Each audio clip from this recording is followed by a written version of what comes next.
Assalamualaikum warahmatullahi wabarakatuh. Halo teman-teman semua, perkenalkan nama saya Ella Nurhaliza. Saya perwakilan dari kelompok 2 yang terdiri dari saya sendiri, Ella Nurhaliza, Dara Berliana Putri, Cindy Sulastri, Ika Karnaya, dan Muhammad Raihan. Kami di sini akan mempresentasikan materi mata kuliah Sejarah Peradaban Islam dengan materi Masa Peradaban Islam pada masa Khulafaur Rasyidin dengan dosen pengampu Ibu Farah. Baiklah, masa yang pertama ada pada masa Abu Bakar Asy-Syiddiq, yaitu pada tahun 11 sampai 13 Hijriah atau 632 sampai 634 Masehi. Sebelumnya, saya di sini akan membahas riwayat singkat mengenai Abu Bakar. Nama lengkap Abu Bakar adalah Abdullah bin Utsman bin Amir bin Amr bin Ka'ab bin Sa'id bin Taim bin Murrah al-Tamimi yang lebih dikenal dengan Abd al-Ka'bah di masa jahiliyahnya. Beliau dilahirkan di Mekah 2 tahun setelah tahun gajah, yaitu beliau lebih muda 2 tahun dari Rasulullah SAW.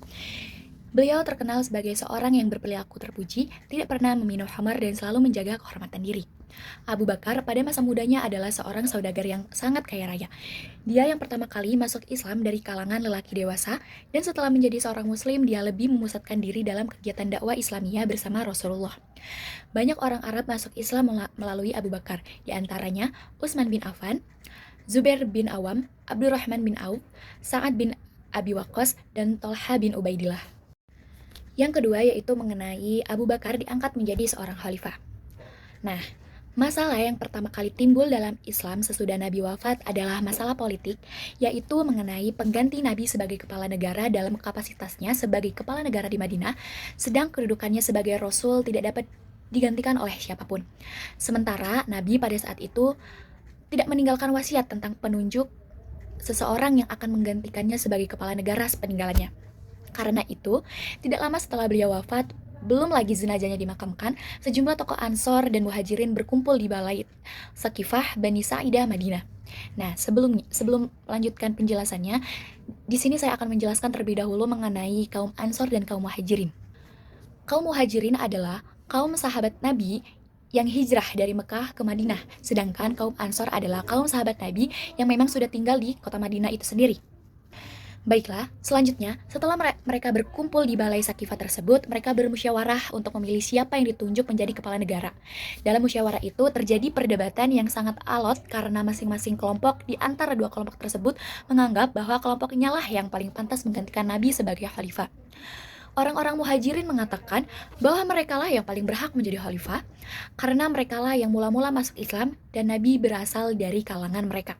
Sementara orang-orang Ansor menyebutkan mereka pula yang paling berhak karena merekalah yang telah membantu dan melindungi Nabi dari serangan kaum Quraisy sewaktu Nabi hijrah ke Madinah. Abu Bakar mengusulkan agar pemimpin baru itu dijabat oleh orang Muhajirin dan wakilnya dari kaum Ansor. Tetapi orang Ansor menolak usulan itu. Mereka mengusulkan agar diangkat 2 orang pemimpin dari 2 kelompok itu. Lalu Abu Bakar tidak menerima usul itu dengan alasan bisa membawa perpecahan. Kemudian Abu Bakar mengingatkan kepada kaum Ansor terhadap hadis Nabi yang mengatakan pemimpin itu dari orang Quraisy. Nah, oleh sebab itu beliau mengusulkan agar Umar bin Khattab diangkat menjadi khalifah. Dan usul itu pun tidak diterima oleh Umar dan Umar mengatakan jika Abu Bakar masih ada, beliaulah yang paling pantas menjadi khalifah. Akhirnya, Abu Bakar terpilih sebagai pemimpin atas usul Umar bin Khattab ketika itu usia Abu Bakar di usia 61 tahun.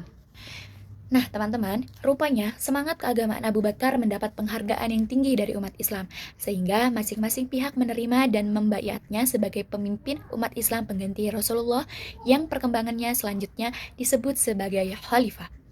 Pada masa itu, Abu Bakar adalah orang yang paling tepat menggantikan Nabi, mengingat prestasinya dalam 3 hal yang tidak dimiliki oleh sahabat lainnya. Yang pertama, sebagai orang yang pertama masuk Islam dari kalangan dewasa. Yang kedua, menemani Nabi sewaktu hijrah ke Yathrib. Dan yang ketiga, satu-satunya orang yang ditunjuk oleh Nabi menjadi imam salat ketika beliau sakit. Peradaban Islam pada masa Khalifah Abu Bakar pada saat itu sangatlah kacau, yang dimana pada masa Abu Bakar ada 3 golongan pembangkang yang muncul setelah Rasulullah SAW wafat, yaitu orang-orang murtad, orang-orang yang enggan membayar zakat, dan nabi-nabi palsu. Orang-orang murtad itu muncul di daerah Bahrain, sedangkan orang-orang yang tidak mau membayar zakat kebanyakan terdapat di Yaman, Yamamah, dan Adapun nabi-nabi palsu muncul di Yaman, Yamamah, Arabia Selatan, Arabia Tengah, yang dimana nabi-nabi palsu itu terdiri dari Al-Aswad, Musailamah, Tulaiha, dan Sajah. Nah, dilihat dari letak geografisnya, hanya Hijah yang tidak ketularan wabah kaum penyeleweng itu. Munculnya kaum penyeleweng ini disebabkan karena mereka belum memahami Islam secara benar. Selain itu, ada ambisi pribadi. Hal ini dapat dimengerti karena banyak di antara mereka yang baru masuk Islam 1 atau 2 tahun sebelum Nabi Muhammad SAW wafat. Nah, untuk menghadapi kaum penyeleweng itu, Abu Bakar bermusyawarah dengan para sahabat terkemuka, lalu diputuskanlah bahwa semua kaum penyeleweng itu harus diperangi sampai mereka kembali kepada kebenaran. Kemudian, Abu Bakar membentuk 11 pasukan, antara lain dipimpin oleh Khalid bin Walid, Amr bin Al-As, Ikrimah bin Abi Jalal, dan Surahbil bin Hasanah. Lalu, kepada mereka dinasihatkan agar mereka menyerang orang-orang yang menolak diajak ke jalan yang benar saja. Lalu, perang ini disebut dengan Perang Ridah atau Perang Melawan Kemurtadan. Khalid bin Walid yang memimpin perang melawan Musailamah atau nabi palsu yang berhasil mengumpulkan 40.000 orang berlangsung sangat sengit. Dalam perang itu, ribuan orang meninggal termasuk Musailamah itu sendiri. Pasukan lain berhasil juga mencapai sasarannya sehingga 6 bulan kemudian para penyeleweng yang masih hidup kembali kepada kebenaran, termasuk nabi palsu saja, kecuali Tulaiha masuk Islam di masa Khalifah Umar. Jadi Tulaiha ini ketika masa Abu Bakar dia belum masuk Islam. Orang-orang Romawi yang tadinya berharap agar Islam hancur karena umatnya berperang dengan sesamanya, menjadi kecewa setelah Abu Bakar berhasil mengatasi situasi. Kini, mereka membujuk suku-suku Badawi di perbatasan utara Jazirah Arab untuk membantunya melawan Islam. Lalu, untuk mengatasi hal tersebut, Abu Bakar mengirimkan 4 pasukan yang terdiri dari 24.000 orang, yang dimana Abu Ubaidah bin Zarah memimpin pasukan menuju Hims sekaligus memegang komandan umum. Surahbil bin Hasanah menuju Wadi Yordania, Yazid bin Abi Sofyan menuju Damaskus, dan Amr bin Al-As menuju Palestina. Bersamaan dengan pengiriman pasukan ke utara, Abu Bakar juga mengirim Mutsana bin Hasanah memimpin pasukan ke timur. Setelah Khalid bin Walid berhasil menumpas pemberontakan dalam negeri, dia dikirim oleh Khalifah Abu Bakar memperkuat pasukan Mutsana sehingga menjadi 10.000 pejuang dan sekaligus mengangkatnya sebagai panglima baru. Sementara itu, pasukan yang dikirim ke utara menemui kesulitan dalam menghadapi tentara Bizantium, yang dimana Khalid diperintahkan pula untuk memperkuatkan pasukan mereka. Setelah menyerahkan pimpinan kembali ke Musana, Khalid secara dramatis mengarungi gurun padang pasir selama 18 hari dengan 800 tentara sampai di Syam dan memegang komando dari 4 pasukan yang sudah ada di situ dan kini mereka berjumlah 30.000 orang.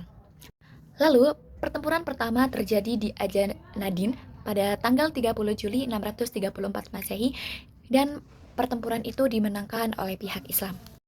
Nah, teman-teman, itulah masa peradaban Islam pada masa Abu Bakar Ash-Shiddiq. Setelah selang beberapa tahun setelah kejadian itu, pada saat pasukan Islam sedang berada di luar kota, Abu Bakar sakit selama 1 minggu. Pada saat sakit itu, dia bermusyawarah dengan para sahabat terkemuka yang berhasil menetapkan penggantinya Umar bin Khattab sebagai khalifah kedua. Abu Bakar meninggal dunia dalam usia 63 tahun setelah memerintah selama 2 tahun beberapa bulan. Baiklah, mungkin itu saja masa peradaban Islam pada masa Abu Bakar Ash-Shiddiq. Selanjutnya dilanjut dengan masa Umar bin Khattab. Pada tahun 13 sampai 23 Hijriah dan 634 sampai 644 Masehi. Yang pertama, riwayat singkat Sayyidina Umar bin Khattab. Nama lengkapnya adalah Sayyidina Umar bin Khattab bin Nafil bin Abdul Al-Uzal bin Rabbah bin Ka'ab bin Lu'ay Al-Quraish. Umar dilahirkan di Mekah 4 tahun sebelum Perang Fizar. Tetapi menurut Ibnu Asir, dia dilahirkan 13 tahun sesudah kelahiran Rasulullah Shallallahu Alaihi Wasallam. Hal ini berarti beliau lebih muda 13 tahun daripada Nabi Muhammad Shallallahu Alaihi Wasallam. Dia fasih berbicara, tegas dalam menyatakan pendapat dan membela yang hak. Kedua, diangkat menjadi khalifah Sayyidina Umar bin Khattab. Ketika Abu Bakar sakit, dia memperhatikan sahabatnya, siapa di antara mereka yang sesuai diangkat menjadi khalifah yang tegas, tidak kejam, dan yang lembut, tidak lemah. Dia mendapatkan kriteria pilihannya itu di antara dua sahabat. Yang pertama Sayyidina Umar bin Khattab dan Sayyidina Ali bin Abi Thalib. Tetapi kemudian pilihannya jatuh kepada Sayyidina Umar. Ketika pilihannya jatuh kepada Sayyidina Umar, dia pun mengundang para sahabat untuk bermusyawarah perihal pilihannya itu. Abdurrahman bin Auf meminta pendapat Abu Bakar agar mengumumkan alasan pilihan Umar, memilih Umar. Abu Bakar berkata, dialah adalah orang yang berhati lembut. Abdurrahman pun berkata, demi Allah, dia lebih utama dari apa yang engkau kira. Setelah Abu Bakar wafat, Sayyidina Umar bin Khattab ditetapkan sebagai khalifah melalui piagam pengangkatan untuk mencegah perpecahan di kalangan umat Islam. Keputusan ini diterima oleh masyarakat dan mereka membait Umar sebagai khalifah kedua pada usia 53 tahun. Umar kemudian memperkenalkan istilah Amirul Mumkinin sebagai pengganti sebutan khalifah. Salah satu kebijakan awalnya adalah mencatat Khalid bin Walid dari jabatan komandan pasukan di utara dan menyerahkan kembali kepada Abu Ubadiyah bin Jar'ah. Umar berpendapat bahwa masyarakat terlalu menggunakan Khalid yang bisa berbahaya sejawaran. Juga mencatat bahwa Abu Ubadiyah lebih unggul dan dalam administrasi, sedangkan Khalid lebih mahir dan strategi perang. Khalid sendiri menerima keputusan ini dengan patuh. Pada masa Khalifah Sayyidina Umar bin Khattab, wilayah Islam berkembang pesat ke utara, barat, dan timur. Yang pertama, utara. Abu Ubadiyah menaklukkan Damaskus dan menang dalam perang Yamruk melawan Bijdatum Yerusalem, menyerah dan dengan syarat penyerahan diterima langsung oleh Umar. Muawiyah bin Abi Sufyan diangkat sebagai gubernur wilayah utara. Yang kedua, barat. Mesir ditaklukkan oleh Amir bin al-Asah. Setelah merebut banteng Babylon dan Iskandaria, ia kemudian menjadi gubernur Mesir dan mendirikan kota Al-Fustah. Yang ketiga, timur. Sa'ad bin Abi Waqqas memimpin penakluk Persia menangkan perang Al-Qadisiyah pada tahun 637 Masehi dan merebut Al-Madain, memaksa Kaisar Yazedir 3 orang melarikan diri. Perang Nihwad pada tahun 641 Masehi menandai runtuhnya Kekaisaran Sasan Persia. Salam al-Farisi diangkat sebagai gubernur Persia pada masa Umar. Wilayah Islam meluaskan mencakup Jazairiyah Arab, Palestina, Syria, Persia, dan Mesir berbakat strategi militer dan pemerintahan yang kuat. Pada masa Khalifah Sayyidina Umar bin Khattab, administrasi negara ditata lebih baik dengan mencontoh sistem Persia. Wilayah pemerintahan dibagi menjadi 8 provinsi. Yang pertama Mekah, Madinah, Syariah, Jazairiyah, Bashrah, Kufah, Palestina, dan Mesir. Pada masanya mulai diatur dan diterbitkan administrasi negara sebagai berikut. Yang pertama, menerbitkan sistem gaji dan pajak tanah. Yang kedua, mendirikan pengadilan negara, memisahkan lembaga yudikatif dan eksekutif. Yang ketiga, menunjukkan sekretaris negara al-Khatib untuk membantu tugas eksekutif. Yang keempat, membentuk jawatan kepolisian untuk menjaga keamanan. Yang kelima, membentuk jawatan militer dengan pasukan pendaftaran dan mendapatkan gaji rutin. Yang keenam, mendirikan Baitul Mal sebagai pusat keuangan negara. Yang ketujuh, mencatat mata uang resmi sebagai alat tukar negara. Yang kedelapan, menciptakan kalender Islam atau disebut kalender Hijriyah. Umar menjadi kepala negara dari suatu negara terbesar saat itu. Tetapi, ia tetap hidup sederhana. Ia hanya memiliki sehelai kemeja dan sebuah mental, serta tidur di atas kedadaunan kurma. Ia dikenal adil dan bijaksana, sehingga para sejarawan sepakat menyebutnya khalifah yang terbesar sesudah Nabi. Yang kelima, perkembangan peradaban Islam. Yang satu, pembukaan Al-Quran. Yang kedua, ilmu kiroat. Yang ketiga, ilmu tafsir. Yang keempat, ilmu hadis. Yang kelima, ilmu nahu. Yang keenam, ilmu fikih. Yang ketujuh, ilmu arsitektur. Terbunuhnya Sayyidina Umar bin Khattab. Tetapi sesungguhnya suatu itu, ironi pribadi yang mengagumkan dan mempesona, itu akhirnya terbunuh di tangan budak Persia bernama Abu Lu'lu Abdul Mulhiroh. Karena orang-orang Persia sangat merasa dendam kepada Umar yang menaklukkan dan telah menghancurkan negeri mereka. Dan sebab itu mereka mempergunakan budak tersebut untuk membunuhnya. Umar meninggal dunia dalam usia 63 tahun setelah memerintah selama 10 tahun. Baik, saya di sini akan melanjutkan materi tentang kepemimpinan pada masa Khalifah Utsman bin Affan. Jadi beliau ini lahir pada tahun 23 Hijriah dan wafat pada tahun 35 Hijriah. Dan apabila kita konversi ke dalam tahun Masehi, berarti beliau lahir sekitar 644 Masehi dan wafat pada 696 Masehi. Riwayat singkat dari beliau adalah, nama lengkap beliau adalah Utsman bin Affan bin Abu al-As bin Umayyah bin Abdul al-Syam bin Abdul al-Manaf bin Qusay. Beliau lahir pada tahun kelima dari kelahiran Rasulullah SAW. Tapi ada juga yang mengatakan bahwa beliau dilahirkan pada tahun ke-6 sesudah tahun gajah. Khalifah Utsman bin Affan ini dikenal mempunyai sifat pandai menjaga kehormatan diri, yang lemah lembut, suka berderma gitu ya, pemalu, dan dia dermawan gitu ya.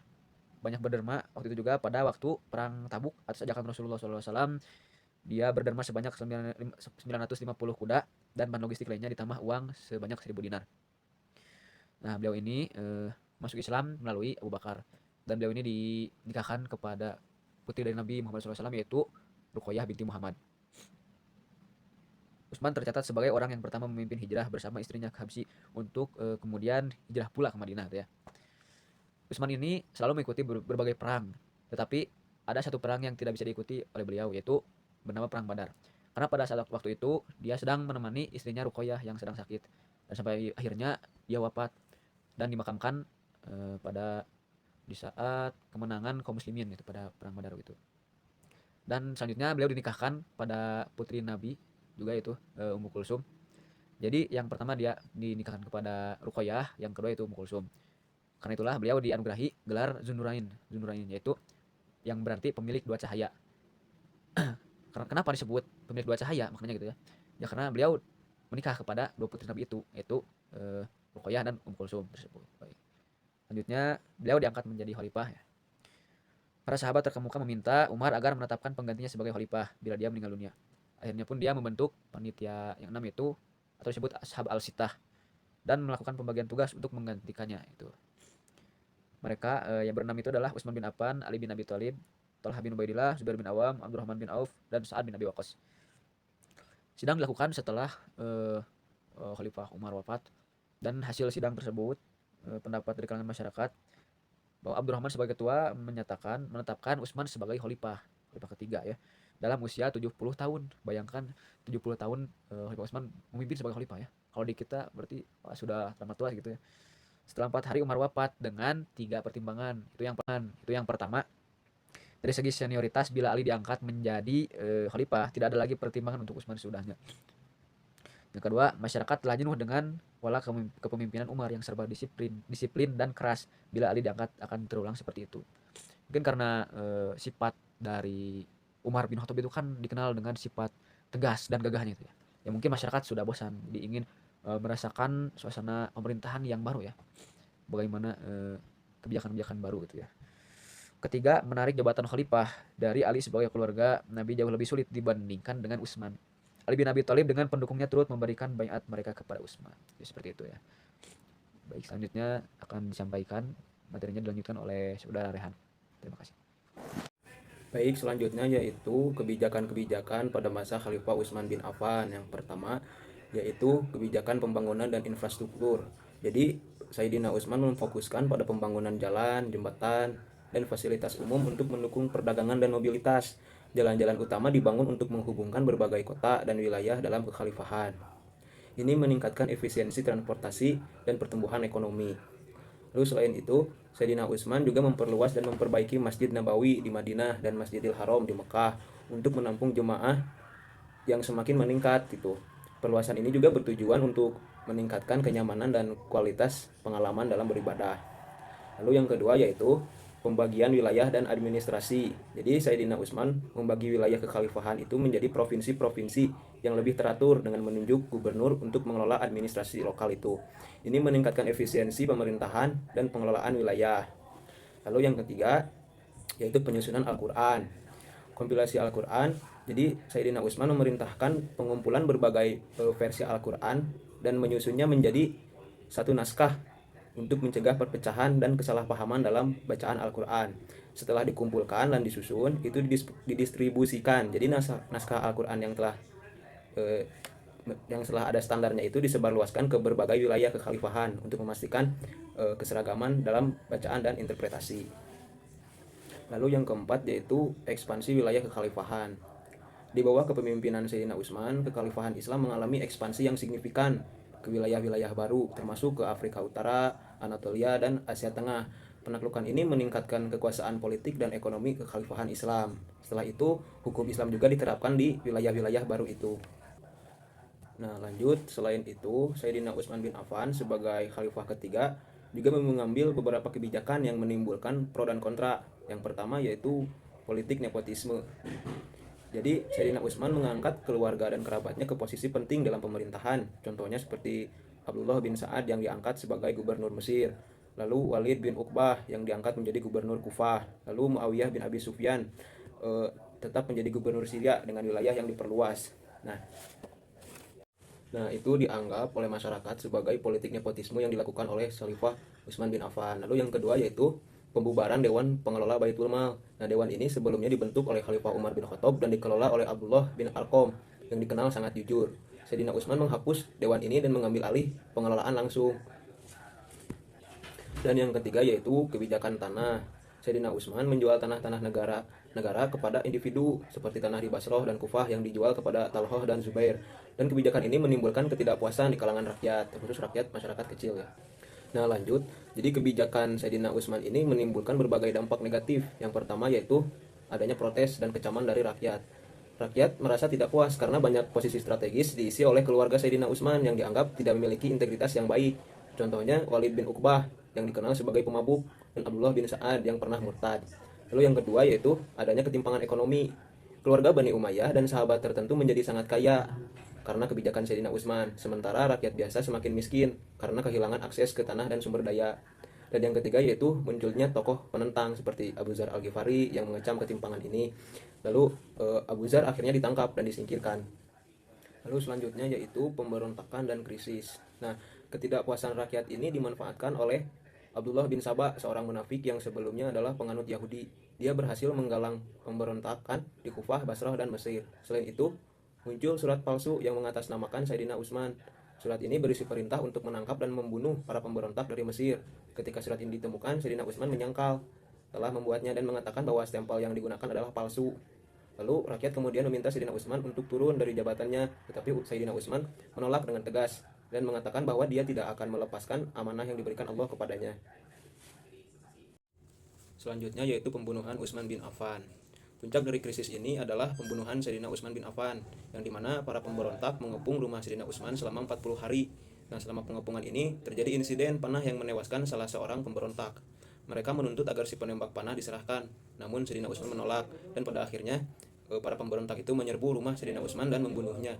Sayyidina Utsman pun meninggal pada usia 82 tahun dan mengakhiri pemerintahannya yang penuh dengan kontroversi. Terima kasih. Sebagai kesimpulan, kebijakan Sayyidina Utsman bin Affan terutama politik nepotisme dan ketimpangan ekonomi itu menimbulkan ketidakpuasan rakyat yang berujung pada pemberontakan. Dan peristiwa pembunuhan Sayyidina Utsman menjadi salah satu momen paling tragis dalam sejarah Islam. Namun kita juga harus mengakui kontribusi Sayyidina Utsman seperti penyusunan Al-Quran dalam satu mushaf standar.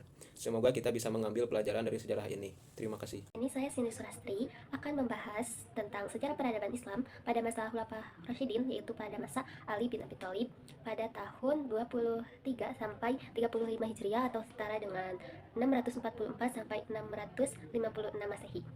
Nah, jadi teman-teman, nama lengkap dari Ali sendiri atau nasab dari Ali yaitu Ali bin Abi Thalib bin Abdul Muthalib bin Hashim bin Abi Manaf bin Lu'ay bin Kilab dan bin Qusay, yang dimana Ali ini masih senasab dengan Nabi.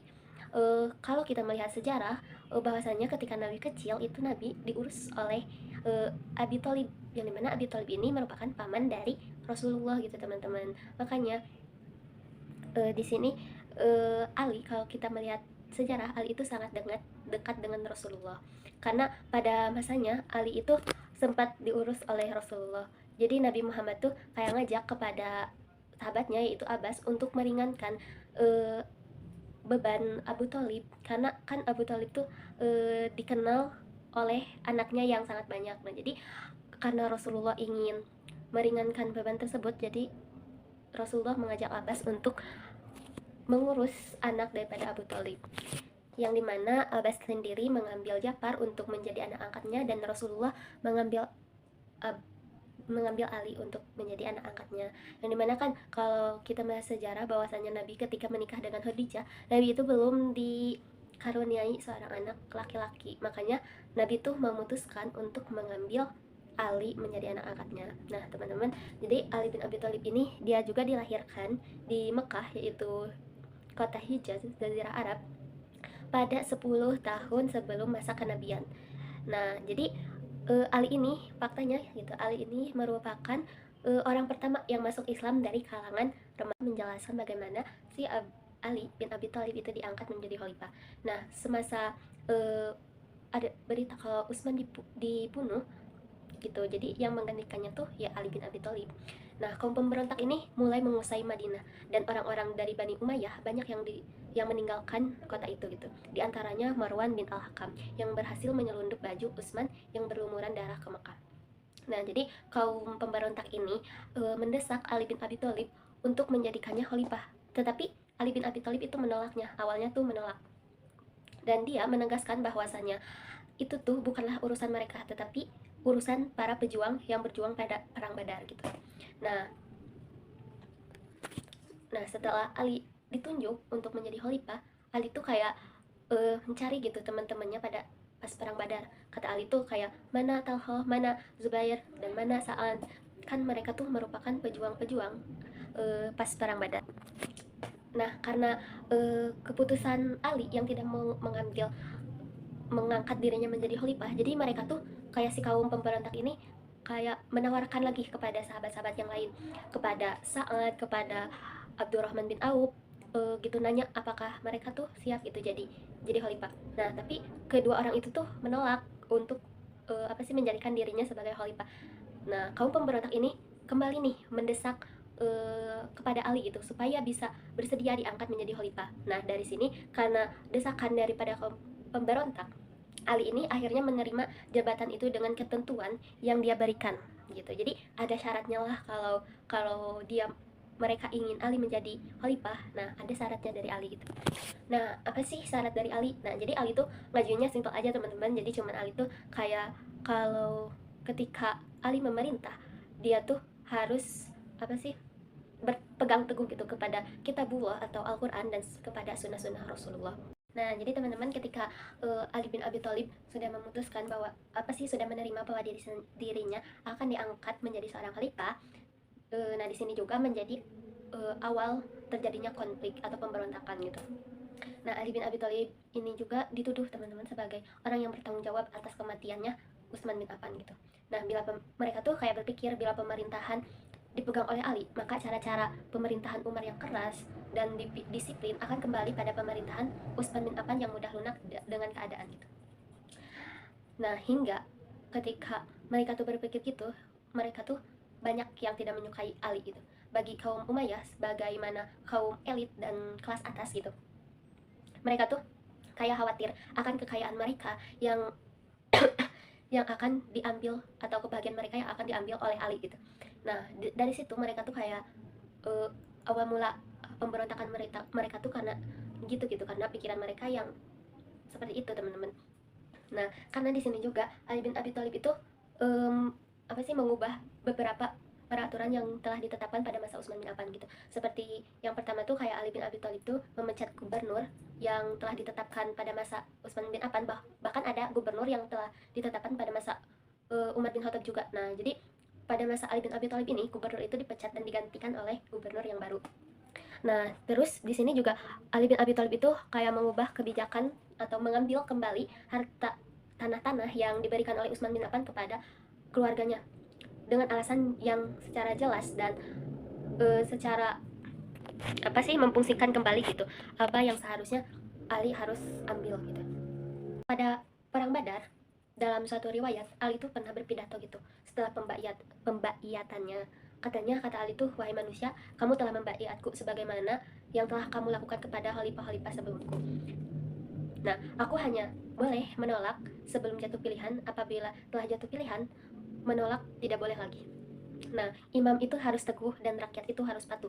Jadi yang dimana pada Ali berpidato ini kayak kalau keputusan ketika imam mengambil keputusan, maka rakyat harus mengikut kepada Ali bin Abi Thalib. Jadi menjadi ciri khas sebuah kepemimpinan Ali bin Abi Thalib juga, bahwasanya Ali tuh kalau berpikir gaya kepemimpinannya itu tanpa bermusyawarah gitu. Nah itu tuh menjadi ciri khas Ali bin Abi Thalib, yang dimana itu tuh menimbulkan pemberontakan gitu atau konflik-konflik kecil. Nah terus Ali juga mengatakan pada pidatonya pada saat perang Badar, jadi baiat terhadap diriku ini adalah baiat yang rata, yang secara umum gitu. Nah barang siapa yang mengungkirinya, maka terpisahlah ia dari agama Islam. Dengan terbaiatnya Ali bin Abi Thalib sebagai khalifah menggantikan Utsman bin Affan, sebagian orang masih terpaut pada keluarga Utsman, mulai beranggapan bahwa kepemimpinan Ali bin Abi Thalib ini akan mengurangi kesenangan mereka apabila untuk memperoleh kekayaan yang dapat mereka lakukan sebelumnya. Karena kan tadi sudah dibilang bahwa Ali itu kayak mengambil alih gitu hak-hak yang tidak seharusnya diberikan gitu, dan akan mengambil atau memfungsikan kembali ke Baitul Mal gitu. Slide yang mana di sini akan membahas tentang konflik dengan Aisyah pada perang Jamal gitu. Nah, jadi teman-teman, saat rumah Utsman dikepung oleh pemberontak, Aisyah itu meninggalkan Madinah gitu menuju Mekah. Setelah Utsman terbunuh, dia kembali lagi ke Madinah. Nah, setelah dia ketahui bahwa Ali itu akan diangkat menjadi khalifah, dia itu marah. Jadi Aisyah itu marah, kayak gak terimalah Ali itu Utsman bin Affan itu digantikan oleh Ali. Nah, Aisyah juga berkata gitu, demi Allah sekali-kali ini tidak boleh terjadi. Utsman telah dibunuh secara aniaya, saya akan menuntut balas atas kematian Utsman. Nah, jadi itu yang menjadi asal muasalnya kemarahan Aisyah gitu. Nah, jadi Aisyah itu juga beranggapan bahwa jika Ali konflik dengan para pembesar Quraisy, karena dia hampir tidak pernah mengajak mereka bermusyawarah atau tidak mengindahkan nasihat mereka. Nah, dengan Aisyah lain lagi halnya. Paling tidak ada dua faktor yang menyebabkan kemarahan Aisyah. Yang pertama, dulu waktu terjadinya peristiwa hadis ifki, Ali memberatkan Aisyah. Nah, yang kedua tuh dulu Ali itu lama memberi baiatnya kepada Abu Bakar, ayah Aisyah. Jadi menuntut bela atas kematian Utsman, apakah didorong oleh kepiluan hatinya atas kematian Utsman atau faktor di atas. Nah, hal ini menjadi sebuah teka-teki nih. Tapi ada hal yang mendorong Aisyah tuh benci gitu kepada Ali, yang mana Aisyah itu menentang Ali karena ia menginginkan saudaranya yaitu Abdullah bin Zubair, putra Zubair yang sedang bergabung dengan Ali itu supaya diangkat menjadi khalifah. Nah, Abdullah bin Zubair inilah yang mendorong Aisyah itu melanjutkan perjalanan karena dia pun berambisi menjadi khalifah. Tidak salah kiranya kalau dikatakan Aisyah itu diperalat oleh Abdullah bin Zubair untuk mencapai tujuan pribadinya. Nah, jadi teman-teman, karena di sini Abdullah bin Zubair ini mempunyai ambisi yang besar untuk menjadikannya dirinya sebagai khalifah. Meskipun dia tuh pernah gagal gitu pada perang Jamal, dia tuh pernah gagal, namun dia tuh kayak belum puas lah gitu, ambisinya tuh masih gede untuk menginginkan dirinya sebagai khalifah. Maka di sini Abdullah bin Umayyah itu kayak menuntut untuk peperangan atau mengajak untuk peperangan. Nah, namun Aisyah walaupun dia ingin anak saudaranya sekaligus anak angkatnya menjadi khalifah yaitu Abdullah bin Umayyah, dan Aisyah tuh kayak menuntut atas kematian Utsman. Nah, namun di sini ada perbedaan prinsip, yaitu Abdullah bin Umayyah menginginkan perang, sedangkan Aisyah tidak menginginkan atau tidak ingin diselesaikan masa ini melalui perang gitu. Nah, tetapi Aisyah tuh terus didorong gitu oleh Abdullah bin Zubair yang lebih kuat gitu dari segala-galanya, sehingga Aisyah itu kayak kehilangan daya untuk menolak. Nah, dia akhirnya pasrah untuk melanjutkan keberangkatannya dengan iring-iringnya untuk menuju Basrah. Nah, keberangkatan Aisyah ini sempat ditangisi oleh ribuan orang, akan tetapi tangisan itu tidak mampu gitu mencegah Aisyah untuk melanjutkan perjalanannya. Nah, di Basrah ini Aisyah itu didukung oleh 20.000 orang karena Abdullah bin Amr yang kini bergabung dengan Aisyah, bekas gubernur Basrah yang dipecat oleh Ali bin Abi Thalib, itu berada pada pihaknya Aisyah gitu. Sementara Ali berangkat ke Kufah didukung oleh para pemberontak yang telah membunuh Utsman. Nah, di Kufah ini Ali ini dapat mengumpulkan pasukan kurang dari 2 kali lipat dari Aisyah, yaitu 10.000 orang. Nah, jadi di suatu tempat yang bernama Huzaibah, kedua pasukan ini mulai berhadapan gitu, teman-teman.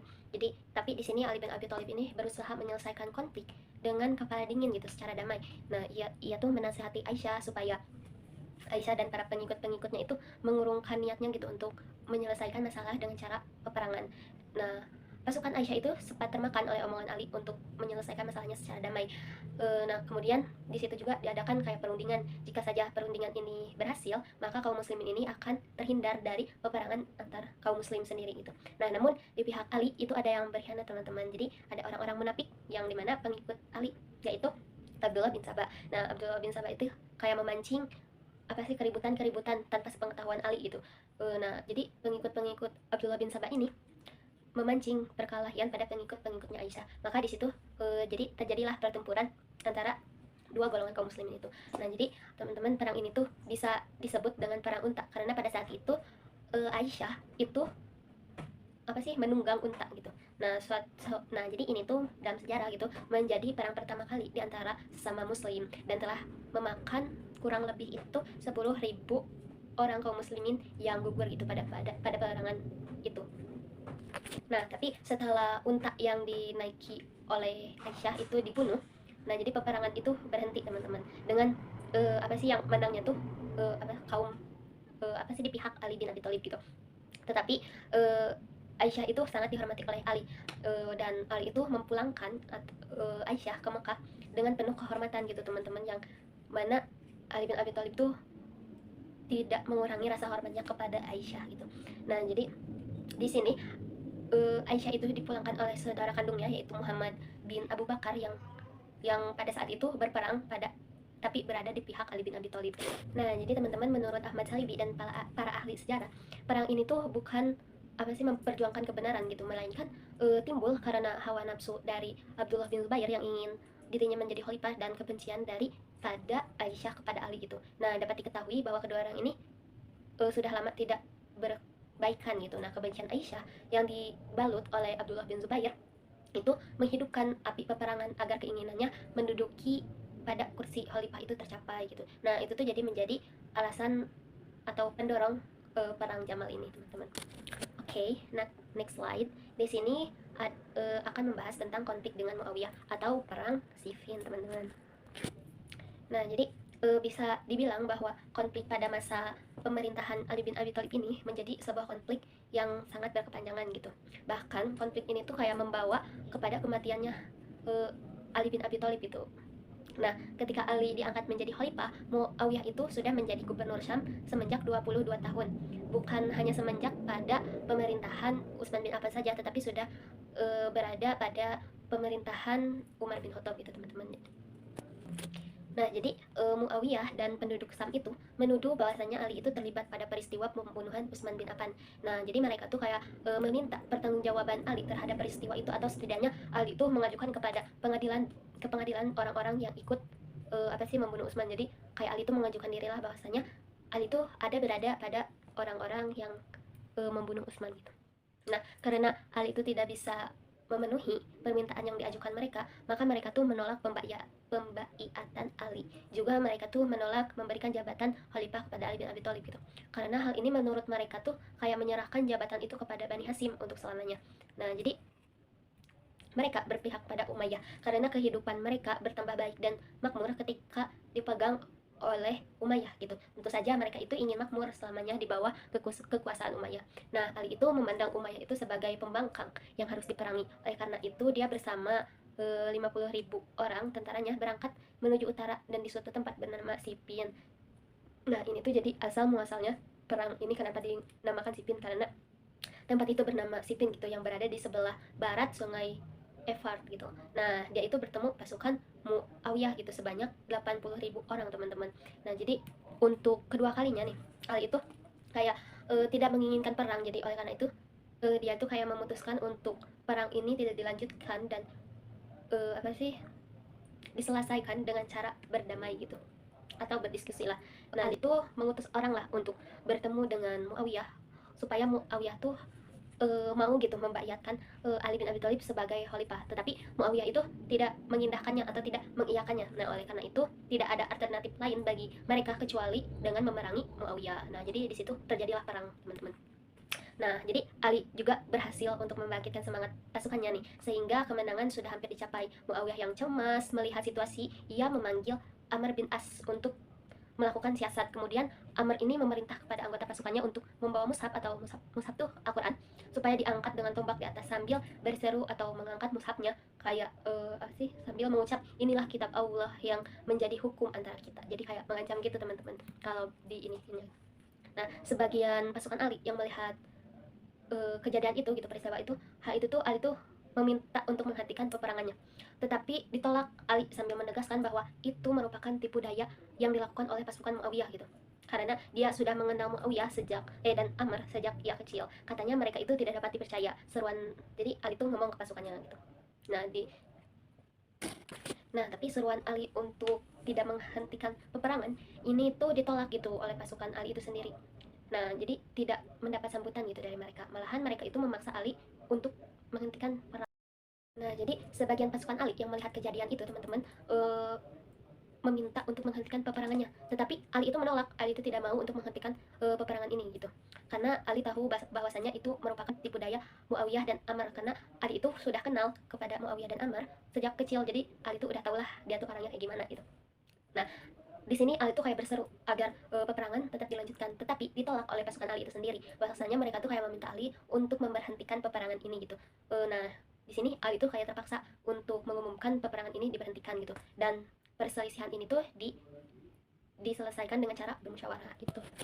Nah, kalau kita lihat dari sejarah, di sini Ali bin Abi Thalib tuh sudah 2 kali ya teman-teman tidak bisa menguasai pasukannya gitu. Bahwasanya hal ini tuh membuktikan bahwa orang-orang yang di belakang Ali itu tidak care sepenuhnya lah kepada Ali. Ada banyak orang-orang yang berada di pasukan Ali, tetapi ia munafik gitu terhadap kepemimpinan Ali itu sendiri. Nah, jadi ini juga menjadi kelemahan Ali bin Abi Thalib, teman-teman.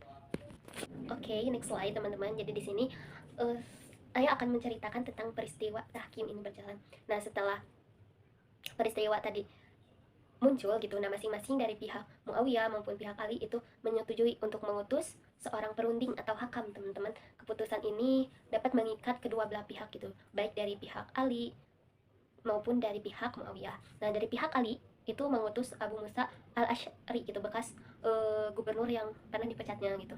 Sedangkan dari pihak Muawiyah itu mengutus Amr bin As, yang mana Amr bin As ini penakluk dan bekas gubernur Mesir yang dulu itu dipecat oleh Khalifah Utsman.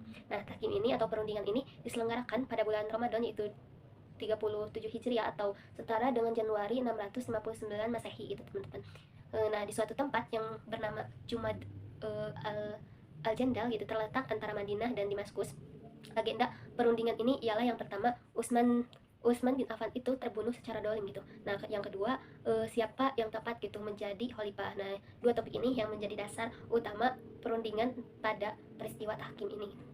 Nah, mengenai agenda pertama, Amr ini berhasil meyakinkan Abu Musa bahwasannya Utsman itu terbunuh secara dolim gitu. Nah, oleh karena itu Muawiyah itu ada orang yang paling pantas menuntut bela atas kematian Utsman. Nah, mengenai agenda kedua, ide yang dikemukakan Abu Musa ialah menghentikan pemerintahan Ali dan Umayyah dari jabatannya masing-masing dan kemudian diserahkan kepada kaum muslimin untuk mencari penggantinya. Nah, jadi usul ini disetujui oleh Umar. Jadi kayak imbang lah gitu, teman-teman. Jadi mereka tidak memihak ke sebelah, yang dimana mereka itu memutuskan kayak Ali bin Abi Thalib dan Umayyah itu diturunkan jabatannya masing-masing gitu.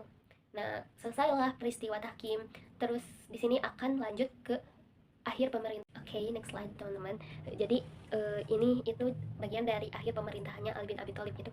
Nah, dengan terjadinya berbagai pemberontakan dan keluarnya sebagai sekian pendukung Ali bin Abi Thalib, ini menyebabkan banyak pengikut Ali itu gugur dan berkurang gitu, dengan hilangnya sumber kemakmuran dan suplai ekonomi pada masa pemerintahannya gitu. Dan sekarang Mesir tuh kayak dikuasai oleh Muawiyah.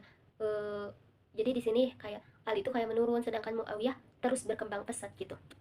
Nah, perdamaian antara Ali bin Abi Thalib dengan Muawiyah ini makin menimbulkan kemarahan kaum Khawarij gitu, dan menguatkan keinginannya untuk menghukum orang-orang yang tidak disenangi oleh kaum Khawarij. Jadi kan karena kaum Khawarij ini kaum yang terpisah dari rombongan Ali bin Abi Thalib gitu, yang memisahkan diri, teman-teman. Jadi mereka tuh kayak tidak senang melihat perdamaian yang dilakukan oleh Ali bin Abi Thalib dengan Muawiyah gitu. Karena itu mereka itu sepakat gitu untuk membunuh Ali bin Abi Thalib, membunuh Muawiyah, membunuh Amr bin As, membunuh Abu Musa. Namun mereka itu hanya berhasil untuk membunuh Ali bin Abi Thalib. Nah, jadi di sini asal muasalnya terbunuhnya Ali bin Abi Thalib gitu. Jadi Ali bin Abi Thalib itu dibunuh oleh kaum yang pernah memihak kepada mereka gitu, teman-teman. Karena pada dasarnya mereka tuh sudah menjadi kaum yang munafik atau yang memisahkan diri dari Ali bin Abi Thalib. Nah, sekarang juga mereka yang membunuh Ali bin Abi Thalib itu. Nah, namun di sini Muawiyah mempunyai takdir yang baik gitu. Muawiyah dan Ammar bin As gitu. Mereka tuh selamat daripada pembunuhan itu. Jadi hanya Ali bin Abi Thalib yang berhasil kaum Khawarij dibunuh gitu. Nah, jadi selama Ali bin Abi Thalib itu sudah meninggal, kedudukannya sebagai khalifah itu digantikan oleh anaknya, yaitu Hasan selama 5 bulan. Nah, namun pada masa pemerintahan Hasan ini, Hasan dan tentaranya itu lemah gitu teman-teman. Jadi sedangkan Muawiyah ini semakin kuat. Nah, maka dari itu Hasan ini membuat perjanjian yang dimana perjanjian ini merupakan perjanjian damai gitu, yang dapat mempersatukan kembali umat Islam dalam kepemimpinan politik yang sama di bawah naungan Umayyah gitu. Nah, pada masa ini juga Umayyah itu disebut sebagai pemimpin yang absolut gitu dalam Islam. Nah, di tahun ini juga sering kita sebut dalam sejarah gitu sebagai tahun jamaah, teman-teman. Nah, setelah itu maka berakhirlah gitu masa Khulafaur Rasyidin itu pada masa kekuasaan Umayyah. Nah, jadi digantikan pada kekuasaan Bani Umayyah dalam sejarah politik Islam. Nah, jadi begitu dulu teman-teman yang bisa saya bahas dalam masa pemerintahan Ali bin Abi Thalib gitu. Nah, saya mohon maaf bila ada cerita atau perkataan saya yang tidak sesuai, mohon dimaafkan karena saya juga di sini masih belajar, teman-teman. Terima kasih. Baiklah, mungkin itu saja presentasi yang dapat kelompok kami sampaikan. Terima kasih atas perhatian dari teman-teman semua. Wassalamualaikum warahmatullahi wabarakatuh.